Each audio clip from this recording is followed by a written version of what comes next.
अपि एकः इतोपि नूतनः विषयः पठितः सेकेंड स्टेप इति उच्यते। सेकेंड स्टेप अस्ति सवर्ण संज्ञा। कस्य वर्णस्य केन वर्णेन सह सवर्ण संज्ञा भवति। तो सवर्ण संज्ञायाः प्रयोजनं संधि प्रकरणे वर्तते। संधि प्रकरण में ही सवर्ण संज्ञा का प्रयोजन है, इसलिए सवर्ण संज्ञा हमें समझनी पड़ेगी। तो सवर्ण संज्ञा कदा भवति। सवर्ण संज्ञा एकस्य वर्णस्य संज्ञा नास्ति। एकस्य वर्णस्य संज्ञा सवर्ण संज्ञा नास्ति, अपितु द्वयोः वर्णयोः मिलित्वा सवर्ण संज्ञा भवति। कस्याम् अवस्थायाम् इयं सवर्ण संज्ञा भवति तदा उच्यते तालवादी स्थानम अस्य एकः घटकः। तालवादी स्थानम और आभ्यंतर प्रयत्न है घटकद्वयं तावत्। तालवादी स्थानम इत्युक्ते वर्णानाम् उच्चारण स्थानम, अथ च आभ्यंतर प्रयत्नः इति एतद्द्वयं। तालवादी स्थानम एंड आभ्यंतर प्रयत्नः इति एतद्द्वयं यस्य येन तुल्यम्, अर्थात यस्य वर्णस्य उच्चारण स्थानम येन वर्णेन सह तुल्यं भवति, तथैव आभ्यंतर प्रयत्नोपि यदि तुल्यः उभयो वर्णयोः तदा सवर्ण संज्ञा भवति। अग्रे इतोपि विस्तरेण ज्ञास्यामः अस्मिन् विषये।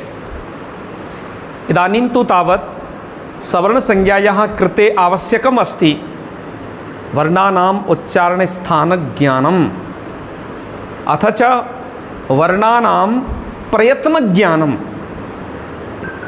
यो हि पुरुषः यदि न जानाति कस्य वर्णस्य किमुच्चारण स्थानं वर्तते, कस्य वर्णस्य कः प्रयत्नः वर्तते, तदा सः सवर्ण संज्ञां नैव कर्तुं शक्नोति। अतः आवश्यकतया वर्णानाम् उच्चारण स्थानम् अस्माभिः आदौ पठितम्।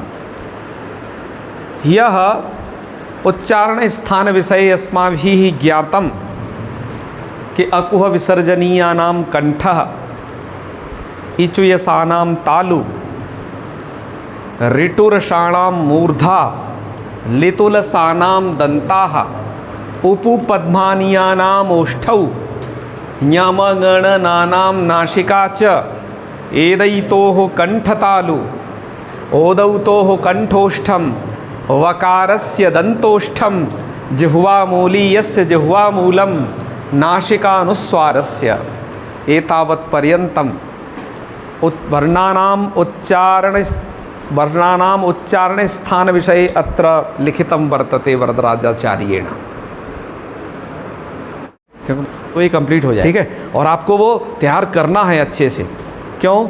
संधि प्रकरण के लिए बहुत उपयोगी है। तो चलिए मैं पूछना आरंभ करता हूँ, ठीक है। और मैंने कल कहा था इसे आप खेल विधि द्वारा भी पढ़ें, एक दूसरे से पूछें, तो ये तैयार हो जाएगा। हाँ चलिए, तो भाई एक वर्ण है प। क्या है? प। तो मैं धन प्रसाद जी से पूछूंगा पवर्णस्य, प वर्गस्य उच्चारण स्थानम, वो प वर्णस्य, प का उच्चारण स्थान बताइए। तुम बताओ बच्चा, तुम बताओ। ओष्ठ। प। प क्या है? ओष्ठ। क्यों? देखो आपने पढ़ा है उपु पद्मानीयानाम ओष्ठौ। उ माने उवर्ण, प माने प फ ब भ म ये वर्ण, और उपधमानी इनका उच्चारण स्थान क्या है? इसलिए ऑफलाइन पढ़ाने का फ़ायदा है। ऑनलाइन में तुमने सुन लिया, ठीक है, स्किप कर दिया, क्या पता है, मैं पूछ सकता हूँ तुमसे, ठीक है। हाँ अच्छा, बीमार हो गया है, ठीक है, चलो उसके लिए काम आएगा ये। तो सुनो, एक और कुछ वर्ण और पूछता हूँ, ठीक है। एक वर्ण है ई। क्या वर्ण है? ई। ई का उच्चारण स्थान बताओ बच्चा। अरे वाह, क्या नाम है तुम्हारा? है अमित। अरे वाह, बहुत अच्छे अमित जी, वेरी नाइस। ई का उच्चारण स्थान तालु है। क्यों? क्या कैसे बताओगे? क्योंकि ईचु या सानाम, ई चु माने चवर का कोई भी वर्ण हो, च छ ज झ य, और य सानाम मतलब य, और श वो वाला श है, उसका उच्चारण स्थान क्या है? तालु है। ठीक है राधिका, तुम भी सीख जाओगी, चिंता मत करो, बहुत सरल है। ठीक है, प्रत्याहार सीख लेना। कुछ बच्चे कल नहीं आ पाए थे, वो प्रत्याहार सीख ले, प्रत्याहार कैसे बनाते हैं चर्चा। क्यों प्रत्याहार के साथ प्रत्याहार की चर्चा की थी? प्रत्याहार बनाने में समर्थ होना आप, हाँ प्रत्याहार अवश्य बनाना सीख लेना है। ये संज्ञा प्रकरण खत्म होते होते सब लोगों को प्रत्याहार बनाना, आ ई ओन रिल रिक का ठीक ठीक उच्चारण करना, और प्लस ये जो थर्ड स्टेप चल रहा है सवर्ण संज्ञा वाला है, ये वाला आपको आना चाहिए। क्योंकि सवर्ण संज्ञा उच्चारण स्थान के ज्ञात होने पर और प्रयत्नों के ज्ञात होने पर ही हम कर पाएंगे। ठीक है, तो चल अब मुझे फिर से कुछ एक नया वर्ण पूछता हूँ। अब मुझे बताओ, एक वर्ण है ल, क्या है? ल।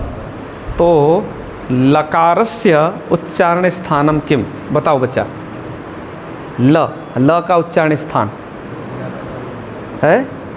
बोलो बोलो, देखो डरना नहीं, जो आए बोलना है। ये तुम्हारी वो क्लास नहीं है कि तुम्हारे नंबर कट जाएंगे, आंतरिक नंबर, इसमें तुम स्वतंत्र हो एकदम। ठीक है, दंत, वेरी नाइस। आपको बोलना है कुछ भी, और ये नहीं समझ में आ रहा तो हम फिर समझाएंगे उसे। हम समझाने की बहुत सारी विधियां जानते हैं, लगभग 10-12 अलग अलग। ठीक है, क्योंकि मैंने जो है शिक्षण शास्त्र भी पढ़ा है। शिक्षण शास्त्र का मतलब कैसे पढ़ाया जाता है। पढ़ा तो अपना स्वयं है ही विषय, स्वविषयमपि स्वविषयोपि अधीतः, किंतु विषयः कथम पाठनीयः, कथम शिक्षणीयः, अन्येषां बुद्धौ कथम विषयस्य प्रवेशः कारणीयः इत्यपि मया पठितम्। अपनी चीज़ दूसरों को कैसे सिखाई जाए, समझाई जाए, इसको भी पढ़ा है। ठीक है, हाँ, क्योंकि मैंने B.Ed एंड M.Ed भी किया है इस क्षेत्र में, तो इसलिए आपको इस चीज़ की समस्या नहीं होने वाली। बस आपको अपने तरफ से भी मेहनत करना है। तो इन्होंने बताया लकारस्य उच्चारण स्थानम दंता। चलो अब थोड़ा और आगे बढ़ते हैं। ठीक है, मतलब इसी में से कहीं से फिर एक और पूछते हैं। एक वर्ण है न, मैं एक बोल रहा हूँ न, मतलब कवर का अंतिम अक्षर है ये, क ख ग घ न।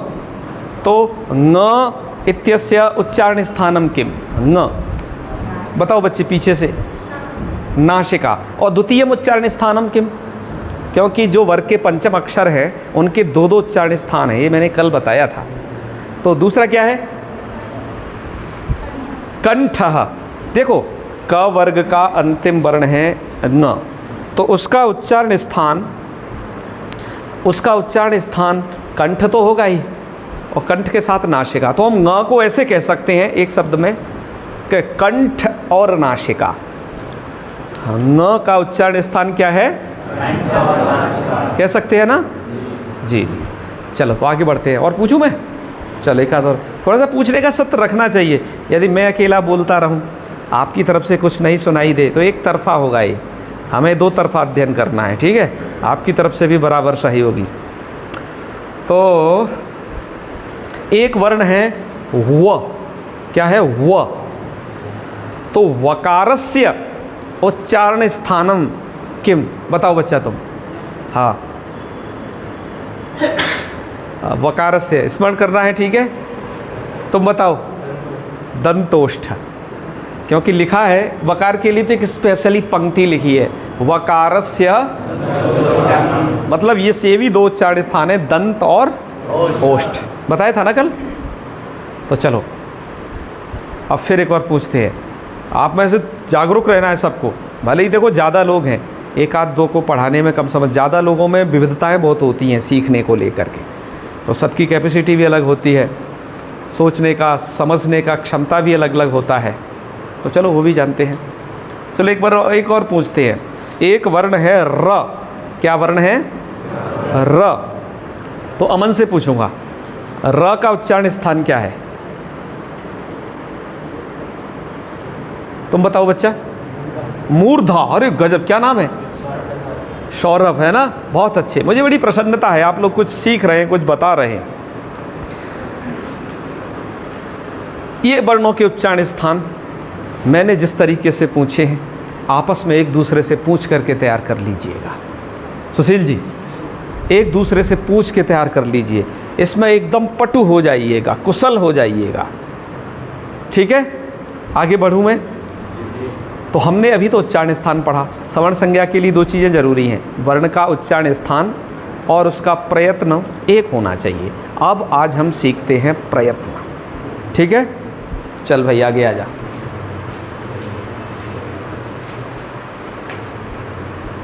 मूल में एक पंक्ति लिखी, यत्नो द्विधा। यत्न 2 प्रकार के होते हैं। अरे भैया काय का यत्न? तो हमने कोष्टक में एक चीज़ जोड़ दी है, वर्णोच्चारणे, वर्ण को उच्चारण करने के लिए 2 प्रकार का हमें यत्न करना पड़ता है। आभ्यंतरो बाह्यश्च, आभ्यंतर कुछ यत्न है, कुछ बाह्य यत्न है। 2 प्रकार का हमें यत्न करना होता है। ठीक है बच्चा, उसमें से आभ्यंतर, जो आभ्यंतर को प्रयत्न बोला जाता है। ठीक है, आभ्यंतर को क्या कहते हैं?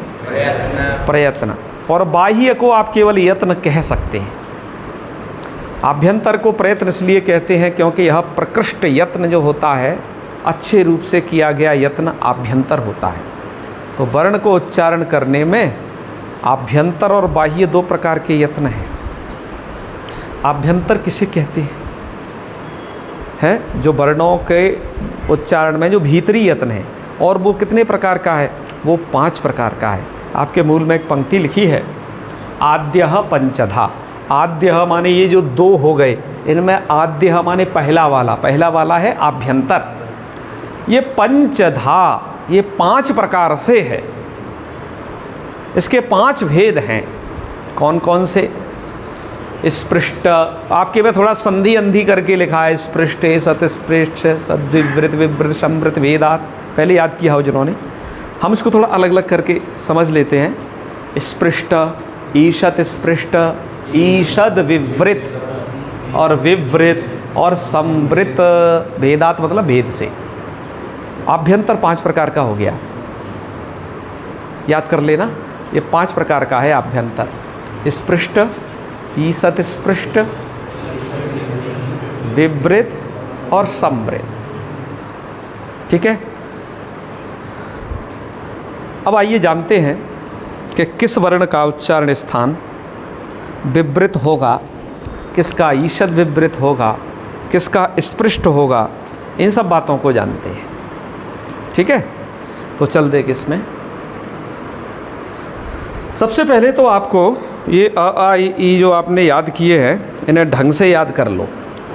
मैंने कल भी कहा था, अच्छे से माइंड में आपके होने चाहिए। उसके बाद क्या करिए, थोड़ा विभाजन करिए। ये जो 5 प्रकार का बताया ना, स्पृष्ट, ईषत, स्पृष्ट, इसी क्रम से चलते हैं। जब भी आपसे कोई क से लेकर के म तक, ये जो 25 वर्ण हैं वर्गों के, इसमें से किसी का भी आभ्यंतर प्रयत्न पूछे तो आपको बोलना है स्पृष्ट।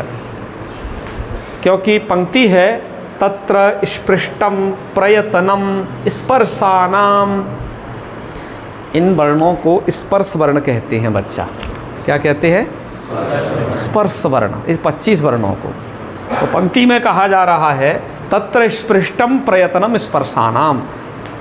स्पृष्ट नाम का जो आभ्यंतर प्रयत्न है, पहला प्रकार, यह स्पर्शानाम, स्पर्श वर्णों का है। तो आप बता लोगे ना? जैसे मैं पूछूं, बताओ क का अभ्यंतर प्रयत्न क्या है? फ का अभ्यंतर प्रयत्न क्या है? म का, च का, ट का। आप आराम से बता लेंगे। आइए अब दूसरी तरफ बढ़ते हैं। ईषत स्पृष्टम अंतस्थानाम। जो अंतस्थ वर्ण हैं भैया, होते तो ये भी स्पृष्ट हैं, किंतु ये ईषत स्पृष्ट होते हैं। ईषत माने थोड़ा कम स्पृष्ट। ठीक है भैया, अंतस्थ वर्ण कौन है? य, व, र, ल। यदि इनमें से मैं किसी भी वर्ण का अभ्यंतर प्रयत्न आपसे पूछूं तो आपका जवाब होना चाहिए ईषत स्पृष्ट।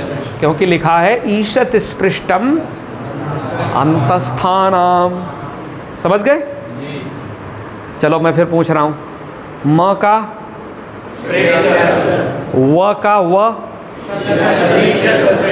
ईशत स्पृष्ट व पूछा है मैंने, ब नहीं पूछा। ब स्पृष्ट में है। देखिए ब है कहाँ है, ये स्पृष्ट में है और व, ठीक है, समझ रहे हो ना? चलो एक और पूछता हूँ, ख स्पृष्ट, ख ल ईशत स्पृष्ट, क्योंकि यह वर ल इधर आ गया है। कि बता लोगे ना? हाँ देखो, भूल ना जाना है इसी तरीके से। तो स्पृष्ट के बाद ईशत स्पृष्ट हमने पढ़ लिया, 2 जान लिए। तीसरा बढ़ते हैं, ईशद विवृत। ठीक है, मैं ऐसा है पहले तो मैं विवृत बता देता हूँ, फिर ईशद विवृत बताऊँगा। क्यों? मैंने आपको जब स्पृष्ट बताया था उसके बाद ही ईशद स्पृष्ट बताया ना, तो मैं आपको विवृत पहले बताऊँगा। थोड़ा नीचे आ जाओ, इस वाली लाइन को पश्चात। का विवृत किनका है? जितने भी स्वर वर्ण हैं, अ ई ओ री ली ए ओ, मूल में पंक्ति दिया है विवृतम स्वराणाम। मूल को भी कंठस्थ करते रहिए, आपको बहुत उपयोगी होगा।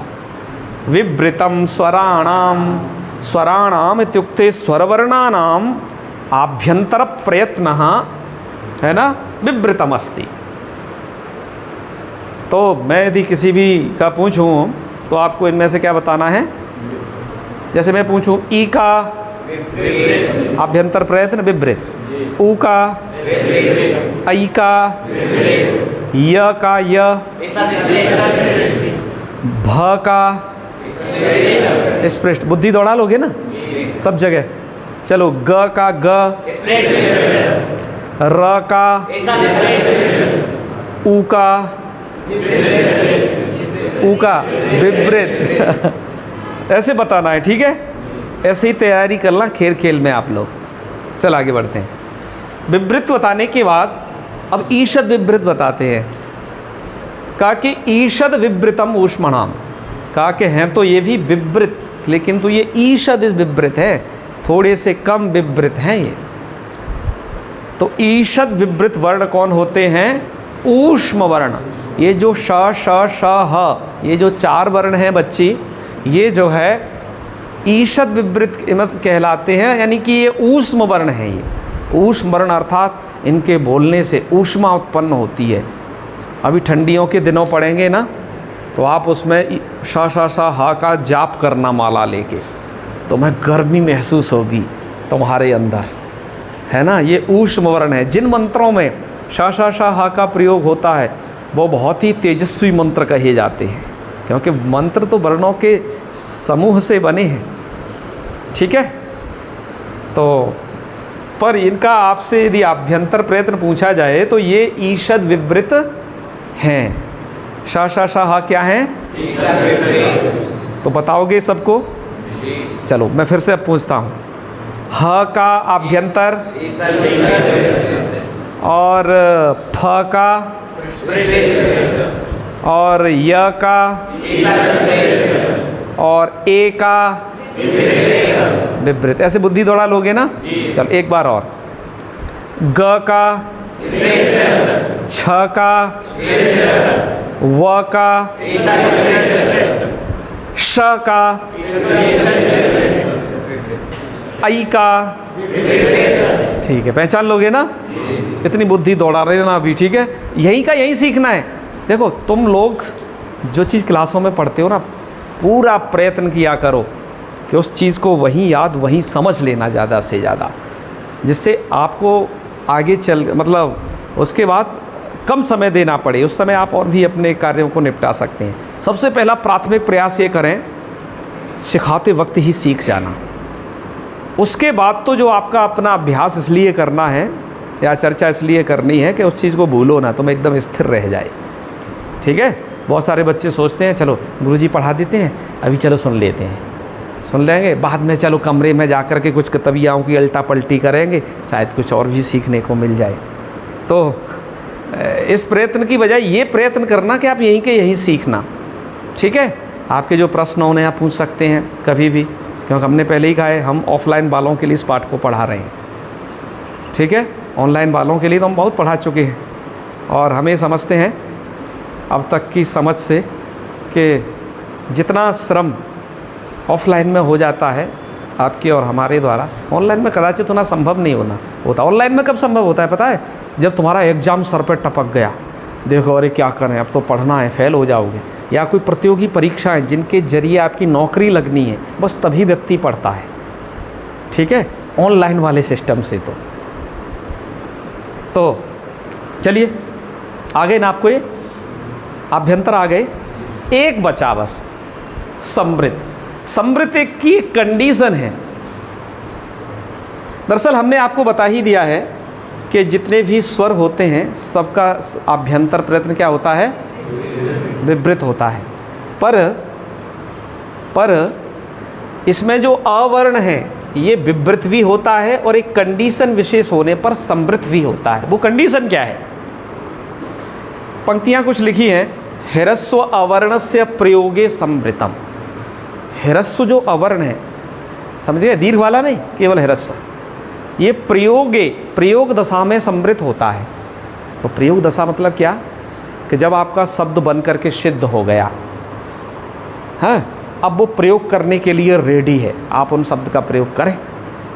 जैसे दंड प्लस आढ़कम, अब आपने सवर्ण दीर्घ करके संधि करके बना दिया दंड आढ़कम। अब ये प्रयोग के लिए योग्य है, ये शब्द आप अपने वाक्यों में कहीं पर भी प्रयोग कर सकते हैं। तो प्रयोग दशा होगी तब तो ये समृद्ध होता है प्रयोग दशा में।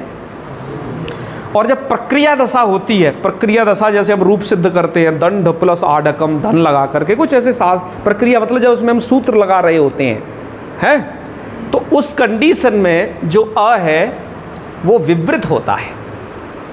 तो आकार दो तरीके से हो सकता है, जब प्रक्रिया दशा चल रही होगी तभी वो विवृत होगा, अन्यथा वो समृद्ध है। प्रक्रिया दशा मतलब जो हम रूप सिद्ध कर रहे होते हैं, रूप सिद्ध कर रहे होते हैं ना, उसको हम कहते हैं प्रक्रिया दशा। और प्रयोग दशा का मतलब है जब बन करके प्रयोग तैयार हो गया, आप उसका प्रयोग के लिए वो योग्य है, वो प्रयोग दशा है शब्दों की। तो ह्रस्वकार की कंडीशन है ह्रस्व अवर्णस्य प्रयोगे तु समृतम भवति और प्रक्रिया दशायाम तो विवृतमेव भवति। समझ गए? ये सभी आभ्यंतर प्रयत्न का विवेचन आपने अब तक यहाँ तक सीख लिया। किसमें? हाँ, समृद्ध केवल आकार के लिए ही है बस, और किसी के लिए नहीं है। योगानुशासनम में दीर्घ आकार हो गया, जहाँ पर आकार ह्रस्व की स्थिति है, ह्रस्व दशा में वो समृद्ध है सब जगह, सभी प्रकार के शब्दों में। लेकिन यदि वो दीर्घ है तब तो वो विवृत ही है। ठीक है ना? दीर्घ दशा में तो वो विवृत ही होगा। और जब प्रक्रिया दशा चल रही होगी ह्रस्व आकार की, तब वो विवृत है। ह्रस्व अवर्ण प्रयोग दशा में जैसे देखिए दंडाढ़कम, द में आ है, ढा में आ है, क में आ है, ये वाले जो आ हैं वो सभी के सभी समृद्ध हैं। और दंड प्लस आढ़कम में ड में आ था, जब तक उसका सवर्ण दीर्घ नहीं हुआ था तब तक वो विवृत था, तब तक वो समृद्ध था। ठीक है?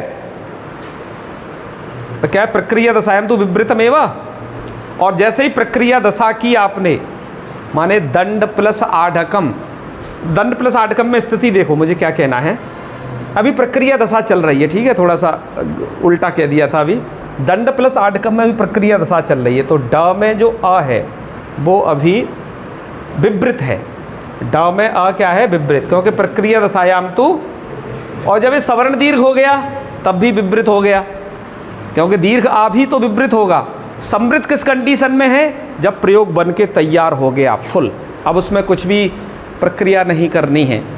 जैसे दंड आढ़कम में जो ह्रस्व आकार दिखाई दे रहे हैं वो सब के सब क्या हैं? समृद्ध हैं। क्या हैं वो सब के सब? समृद्ध हैं। तो ह्रस्व आकार का ही केवल प्रयोग दशा में समृद्ध प्रयत्न होता है और प्रक्रिया दशा में। तो यहाँ तक की बात हुई। ठीक है, तो अब आप लोग क्या कर लेना है, वर्णों का उच्चारण स्थान एंड ये आभ्यंतर प्रयत्न, इन दोनों को तैयार कर लेना है। एक सैंपल लेकर के आपको बता देता हूँ कि कैसे तैयार करने हैं। जैसे मैं किसी भी वर्ण का उच्चारण स्थान पूछूं तो उसको आपका उच्चारण स्थान बताना है पहले, फिर आपको उसका अभ्यंतर बताना है। ठीक है, जैसे बताओ, फ का उच्चारण स्थान, अभ्यंतर, ठीक है, ई का उच्चारण स्थान और अभ्यंतर, ऐसे कल तैयार करके आ जाना। आज के लिए इतना ही। हर हर महादेव, कल मिलते हैं। जाओ। थोड़ा यहाँ गढ़ी नहीं लगी है, मुझे बार बार मोबाइल देखना पड़ता है या बांध के